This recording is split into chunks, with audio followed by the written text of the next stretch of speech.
Alhamdulillah, an ka bi su na ladilikan kasa an'an ka kumadonnaw olu ka kɛnɛ kan. A ko ladon kelen bɛɛ lajɛlen kan ne fɔngɔniya kumana min na ne tɛna fɛn wɛrɛ foyi makɔnɔ. Balimaw, nin kuma bɛ ka fɔ ne e bɛɛ lajɛlen de ma. I sigi ka miiri ka tasi ni maa dɔ ladon ta e ye ladon kelen ka fɔngɔniya e bɛ kɛ cogo di? A bɔ cogoya kelen de la.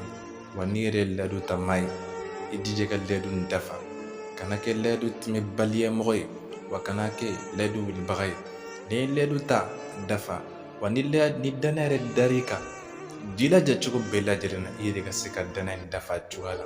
N'o kɛra i ni tɔgɔ duman, nka kana kɛ ladon bɔrɔjabaga ye dɛ. An b'a ɲini masa bɛɛ fɛ yarabi Ala kana kɛ o maaw ye. An ka jija an ka ladon dafa. I bɔra maa jigi kɔrɔ a tigilamɔgɔ tɛna fɛn wɛrɛ foyi makɔnɔ ka bɔ yɔrɔ bilen dɛ, wa a tɛ da i la yɛrɛ, wa a jigi bɛna misɛnya. Ala kana kɛ maaw jigi tigɛbaga ye, Ala k'an kɛ jigi tugubaga ye. A ye ladon dafa, a ye ladon dafa.